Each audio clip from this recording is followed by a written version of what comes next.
tout le monde. D'abord, je vous remercie pour ces interventions de qualité et je tiens à remercier M. Khloqi de m'avoir donné l'opportunité de parler de ce sujet des assurances Takaful. Il apparaît aussi important avec la présence des contrats de financement islamique qui restent incomplets par l'absence des produits d'assurance participative au Maroc. Et bien que notre pays dispose par ailleurs d'un ensemble de spécificités et des opportunités qui devraient faciliter l'installation de ces produits d'assurance, l'entrée en vigueur de ce projet connaît toujours un certain ralentissement dans notre pays en raison d'un ensemble de défis.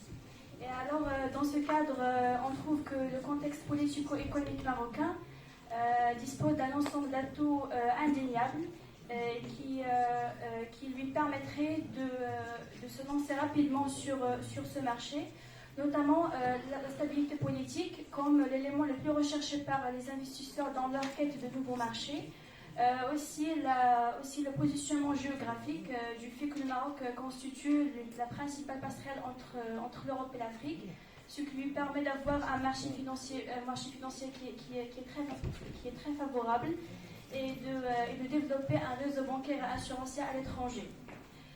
Ainsi que la population musulmane au Maroc représente environ les 98% de la population totale et qui ont déclaré une demande accrue des produits de financement participatif. Mais pourtant, bien de défis demeurent et des problèmes qui entravent le décollage des assurances Takaful dans notre pays, particulièrement la réglementation et la réforme du code des assurances qui a été effectuée tardivement par rapport à celle de la loi bancaire, ce qui a provoqué une certaine lenteur et un vide législatif. Selon ce code des assurances, le modèle économique qui sera imposé aux futurs opérateurs Takaful sera celui de la Wakala. Ce modèle qui ne tient pas compte de l'excédent technique et qui limite la rémunération des opérateurs dans les commissions prélevées sur les contributions des participants au fonds. Ainsi que ce problème va engendrer des coûts plus élevés par rapport à ceux des assurances classiques.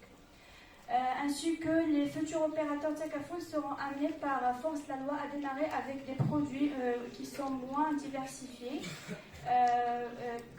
qui se concentrent dans les produits du Takaful familial, à savoir les assurances de personnes, les contrats de prévoyance et d'épargne, au détriment des assurances de biens ou ce qu'on appelle le Takaful général.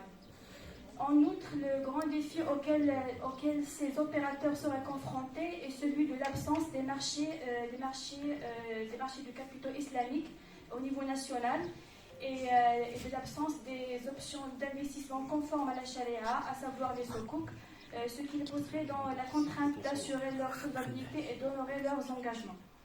Et donc, en dépit des potentialités affichées par ce projet et des opportunités qui pourraient lui garantir un lancement sain et pérenne, la nécessité d'améliorer les conditions reste toujours primordiale, et ce à travers la mise en place d'un ensemble de réformes, comme la diversification des branches des assurances, ou bien la facilitation des modalités d'accès au placement à l'étranger, et aussi